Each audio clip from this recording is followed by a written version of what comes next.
Hello বন্ধুরা, তোমরা সবাই কেমন আছো? তো অনেকদিন বাদে আবার আমি একটা নতুন ট্রাভেল ভ্লগ তোমাদের সঙ্গে শেয়ার করতে চলেছি।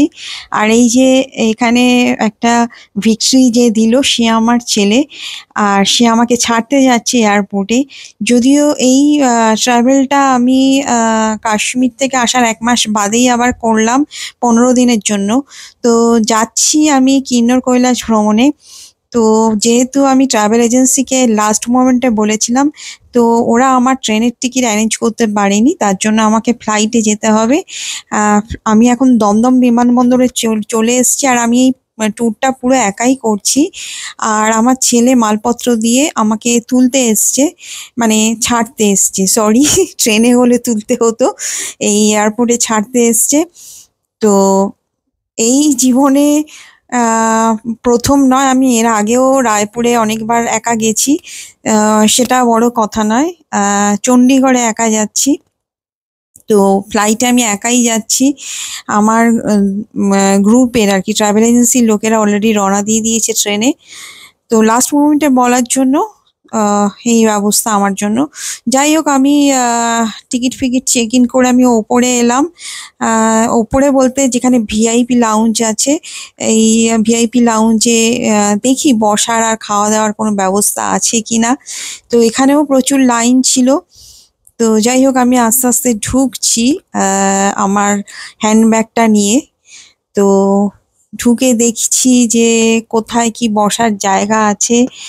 একটা বসার জায়গা নিয়ে এখানে আমি আমার ব্যাগটা রেখে দিয়েছি।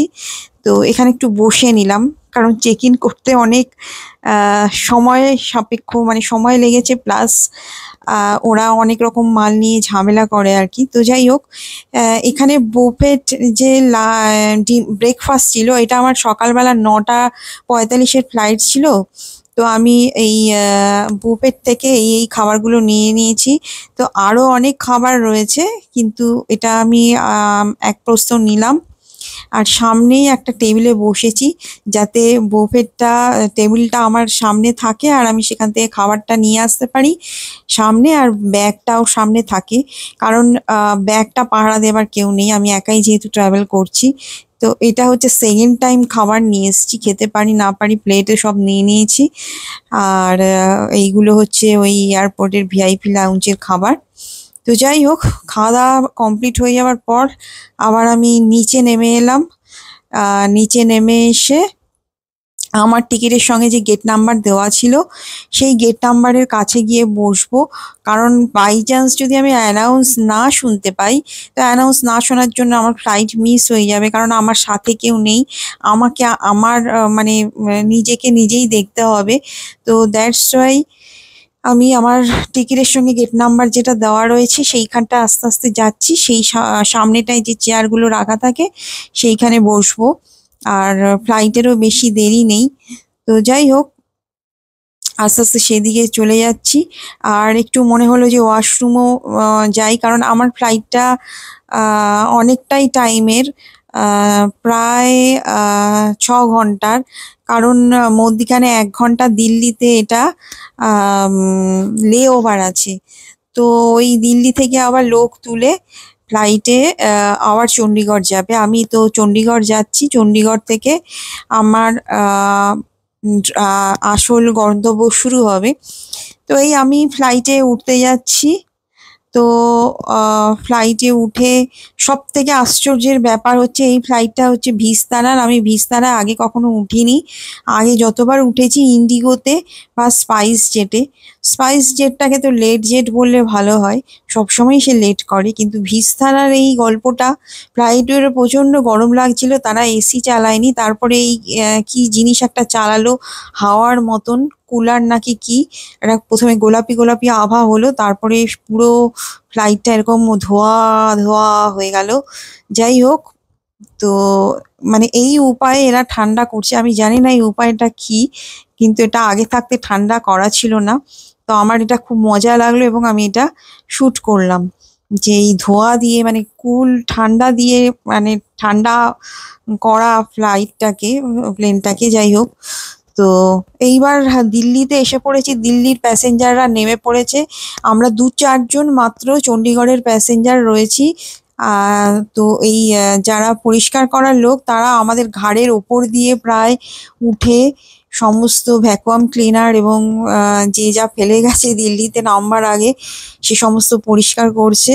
এবং আমাদেরও সেকেন্ড টাইম ব্যাগ ট্যাগ ঠিক আছে কিনা, মানে আমাদের ব্যাগ নিয়ে অন্য প্যাসেঞ্জার নেমে যায়নি কিনা সেগুলো দেখবার জন্য এরা করছিল। যাই হোক, আমি চণ্ডীগড়ে নেমে গেছি। চণ্ডীগড়ে ছবি তোলা যায় না, কারণ চণ্ডীগড় একটা এয়ারফোর্সের বিমানবন্দর। তো দ্যাটস ওয়াই ওখানে আর ছবি তুলিনি, শুধু শুধু হাঙ্গামা হবে। আমি একটা ক্যাব বলে নিয়েছি এবং ক্যাবে করে আমি যাচ্ছি। এবং প্রথমে এই ক্যাবে একা চড়লে আমার ভয়ানক ভয় লাগে, বিশেষ করে আমি তো, আচ্ছা এই যে আমার ঘাড়ের কাছে একটা আমার সুটকেস, যাই হোক ক্যাবটা ছোট ছিল। আমি এয়ারপোর্ট থেকে বেরিয়ে যাচ্ছি। আমাদের যে হোটেলটা অ্যালট করা হয়েছে সেই হোটেলে যাচ্ছি এবং আমাদের ট্যুর ম্যানেজার ফোন করেছিল আমি পৌঁছেছি কিনা। তো সেই লোকেশন দিয়ে দিয়েছে, আমি ক্যাবে করে সেখানে যাব। তারপর ইচ্ছে আছে বিকেলের দিকে পৌঁছে গিয়ে একটু চা টা খেয়ে এখানে লোকাল যে শাস্ত্রী মার্কেটটা আছে সেখানে ঘুরবো। তো যাই হোক, প্রচন্ড ঠাঁঠা রোদ্দুর, 48 ডিগ্রি টেম্পারেচার এখন চণ্ডীগড়ে। তো ধীরে ধীরে আমরা যাচ্ছি। তবে হ্যাঁ, বেশি জ্যাম ছিল না, রাস্তাঘাট খুব ফাঁকাই ছিল। জানি না এত গরম কিনা সেই জন্য। তবে চণ্ডীগড়ের রাস্তায় আমি খুব বেশি জ্যাম দেখিনি, ফাঁকাই থাকে। এই গাড়িটা আমার প্রচন্ড ভালো লাগলো দেখে। তো গাড়িটার আমি সুন্দর একটা ভিডিও করে নিলাম। এই গাড়িটার পেছন দিকে এই যে হুডটা ওঠানো, এটা আবার নামানোও যায়, মানে টেম্পো প্লাস গাড়ি। প্রচুর লোকও ধরে, প্রচুর মালও ধরে। যাই হোক, সেই আমি চলেছি আস্তে আস্তে হোটেলের দিকে।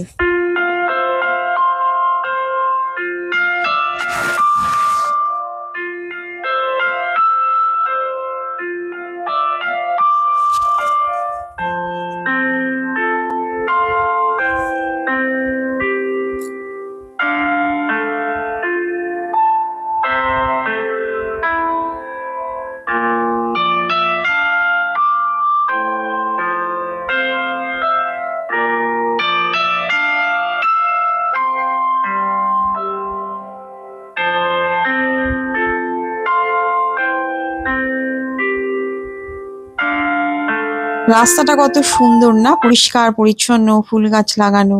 যাই হোক, হোটেলের দিকে চলে এসেছি, হোটেলে পৌঁছে গেছি। আপনাদের ঘরটাও দেখাবো। এটা খুবই লো বাজেটের একটা রুম এরা অ্যালট করেছে এই ট্যুর অপারেটররা।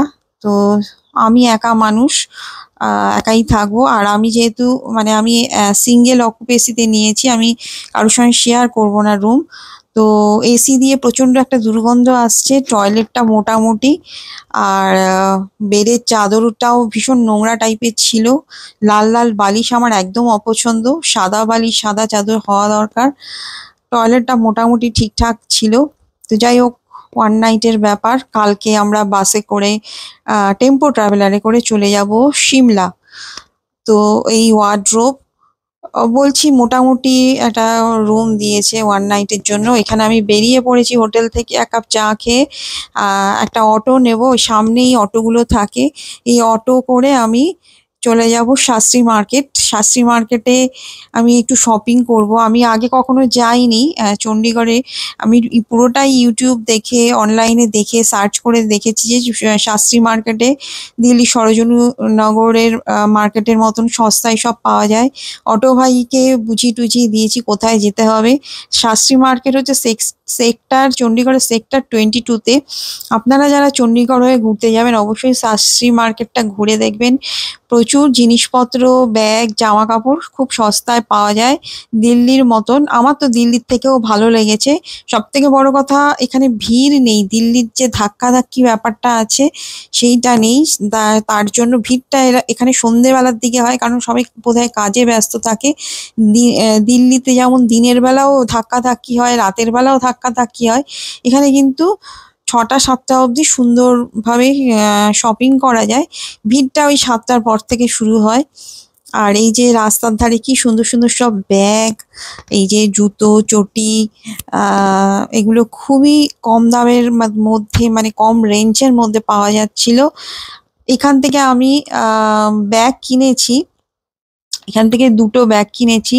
গুচি ফার্স্ট কপি যে ব্যাগগুলো হয় সেই ব্যাগগুলো নিয়েছি দুটো। আর যাই হোক ভেতরের দিকে যাচ্ছি কিছু টি শার্ট ফিশার্ট কেনার জন্য, কারণ আমি অনেকগুলো টি শার্ট ছেড়ে এসেছি। ঠান্ডার জায়গায় যাওয়ার জন্য লাগেজ বেশি হয়ে যায় সোয়েটারের জন্য, সেই জন্য অনেক টি শার্ট ছেড়ে এসেছি।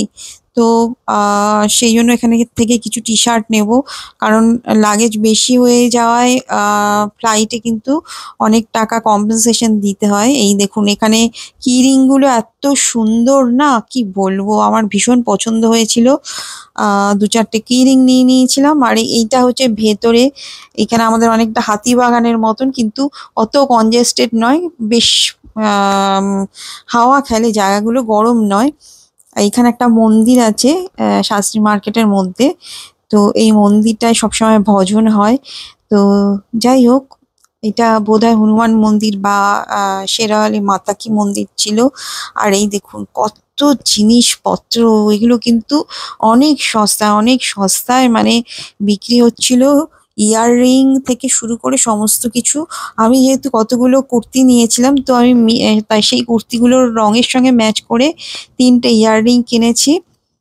আর একটা ঘড়িও কিনলাম, কারণ আমি ঘড়ি পরে আসতে ভুলে গেছি।